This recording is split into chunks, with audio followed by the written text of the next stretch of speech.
Hello students, welcome to Parul's learning hub. So students, आज का topic है law of demand. Law of demand पढ़ने से पहले मैं आपको बोलूँगी कि आप इससे पहले की जो वीडियो है जिसमें मैंने डिमांड को डिस्क्राइब किया है कि डिमांड क्या होता है और फैक्टर्स अफेक्टिंग डिमांड है, आप उसको एक बारी गो थ्रू कर लीजिए। तो बढ़ते हैं हम कि लॉ ऑफ डिमांड क्या है। Law of demand basically state करता है कि there is an inverse relationship between the price of a commodity and its quantity demanded, assuming all other factors affecting demand remains constant। तो ये simple language में क्या बोल रहा है कि there is an inverse relationship between demand and price।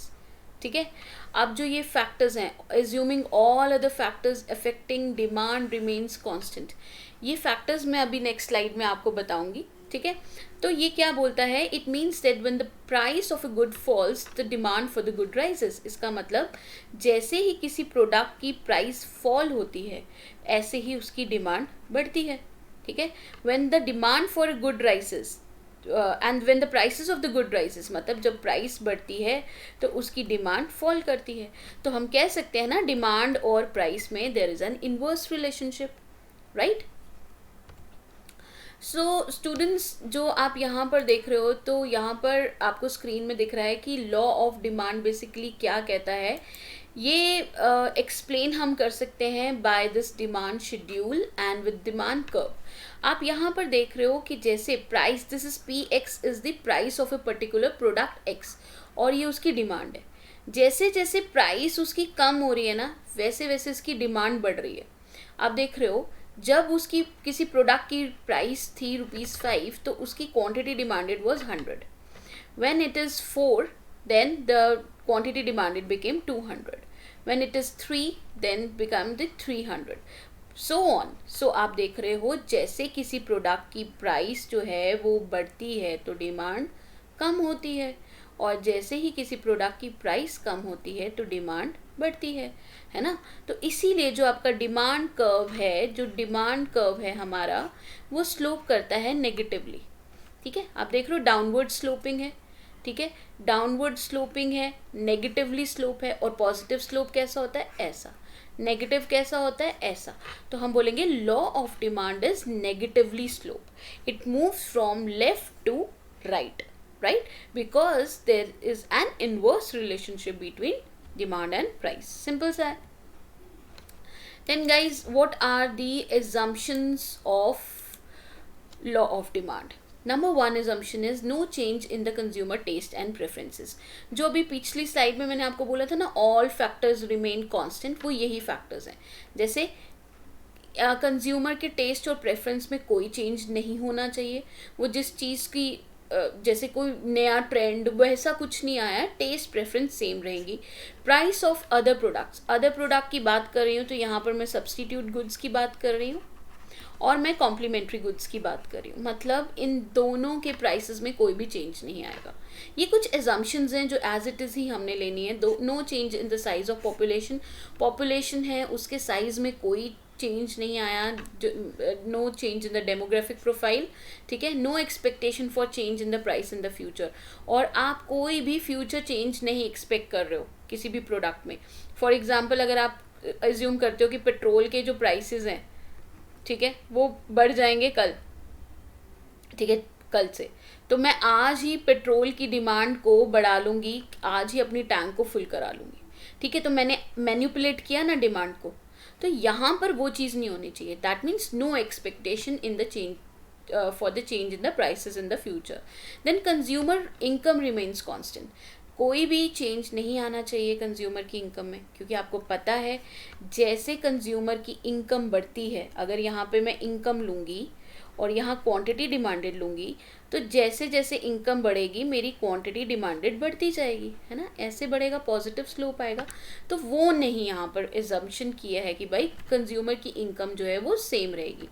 No substitute for the product is there, उसका कोई भी सब्सटीट्यूट नहीं होना चाहिए। कंज्यूमर की हैबिट्स जो हैं वो सेम रहेंगी, कोई भी चेंज नहीं होनी चाहिए। ये सारे एजम्पशंस होंगे तो लॉ ऑफ डिमांड सेटिस्फाई होगा। ठीक है, नेक्स्ट, जैसे हर चीज़ की एक जैसे एक्सेप्शन होता ही है, ठीक है। वैसे ही लॉ ऑफ डिमांड का भी एक्सेप्शन है, कहाँ कहाँ लॉ ऑफ डिमांड अप्लाई नहीं होता है, ठीक है। सबसे पहले आ गया given goods. Students, given goods वो गुड्स हैं जब जिनकी प्राइस जब है वो बढ़ती है तो उसकी डिमांड भी बढ़ जाती है, ठीक है। फॉर एग्जाम्पल आपके पास दो टाइप के गुड्स हैं, एक वीट है एक मीट है, ठीक है। वीट जो है वो एज कम्पेयर टू मीट, जो नॉन वेजिटेरियंस हैं उनके लिए वीट एक इन्फीरियर गुड है ना, लेकिन मीट एक सुपीरियर गुड है, ठीक है। अब क्या हुआ, सपोज करो कि जो मीट है दैट इज 160 रुपीज 160 पर केजी, और जो वीट है वो है 80 रुपीज 80 पर केजी, फॉर एग्जाम्पल, ठीक है। मैं आज के फिगर्स नहीं ले रही हूँ, ये रैंडमली मैं ले रही हूँ। सपोज करो वीट के जो प्राइसेस हैं वो इंक्रीज हो गए, 80 से 100 रुपीज पर केजी हो गया, लेकिन जो मीट के प्राइसेस हैं वो 160 रहे। अब आप क्या करोगे, आप फिर भी वीट को ही बाय करोगे, राइट। क्यों, आप देख रहे हो उसकी प्राइस तो बढ़ रही है, 80 से 100 हुआ है, 20 रुपीज़ का राइज है, लेकिन फिर भी आप वीट इसलिए बाय करोगे क्योंकि अभी भी मीट इज़ 160 रुपीज़। तो ये है गिवन गुड्स का फंडा। Next is articles of distinction, जिसको हम वेबलेन गुड्स भी बोलते हैं। स्टूडेंट्स, ये गुड्स वो होते हैं जैसे कि कोई प्रीशियस स्टोन आ गया, ठीक है, कोई स्टोन है, कोई डायमंड है, कोई गोल्ड है, ठीक है, कोई ऐसा आर्ट है जैसे कि एम.एफ. हुसैन की पेंटिंग्स हैं। तो ये कुछ डिस्टिंक्शन है, ये मतलब गुड्स जो कि जिनकी प्राइस जितनी बढ़ती है उतनी ही इनका डिमांड भी बढ़ता है, क्योंकि उनको प्राइस के साथ कोई भी लेना देना नहीं है। अब अंबानी जो हैं वो जब भी कोई चीज़ खरीदेंगे तो वो प्राइस नहीं देखेंगे ना, जितना महंगा डायमंड है उनके लिए उतना अच्छा है, राइट। तो वहाँ पर लॉ ऑफ डिमांड एप्लीकेबल नहीं है। थर्ड इज कंज्यूमर का इग्नोरेंस। बहुत बारी कंज्यूमर इग्नोर होता है, इग्नोरेंट होता है, उसको कोई कंसर्न नहीं है कि इस प्रोडक्ट की प्राइस क्या है, वो जो प्राइस बोलो उस प्राइस पे वो बाय कर लेगा गुड को, वो ये नहीं देखेगा कि हाँ इसके प्राइस कम होंगे तो मैं खरीदूंगा, ठीक है। वो चीज़ यहाँ पर एप्लीकेबल नहीं होगी, बिकॉज कुछ कंज्यूमर्स होते हैं they are ignorant, right. Then there is situations of crisis. For example जैसे पैंडमिक कोई सिचुएशन है या तो कोई वॉर हो गया है, उस कंडीशन में लॉ ऑफ डिमांड अप्लाई नहीं होगा। अब जैसे कोविड के टाइम पे हम लोगों ने कितने, जो रेट हमें बोला गया उस रेट पे हमने ऑक्सीजन सिलेंडर्स लिए हैं, राइट, मेडिसिन ली हैं, क्योंकि उस टाइम पे एक पैंडमिक का माहौल था। और अभी जैसे वॉर चल रही है यूक्रेन और रशिया के बीच में, तो वहाँ पर आप बोलोगे हाँ जब चीज़ सस्ती होगी तो हम लेंगे, वो नहीं एप्लीकेबल है। इस टाइम पे जैसी भी सिचुएशन है you will by the product at any price, right.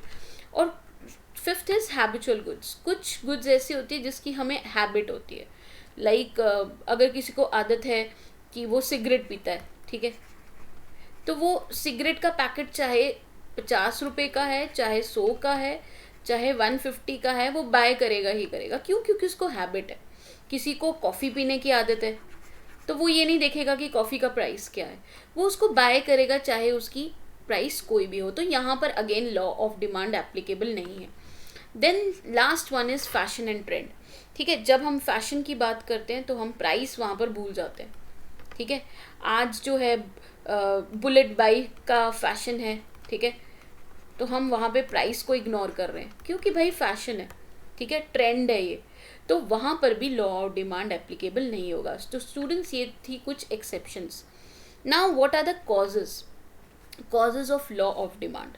Number 1, अगर हम बात करें कि what are the causes, number 1 is law of diminishing marginal utility.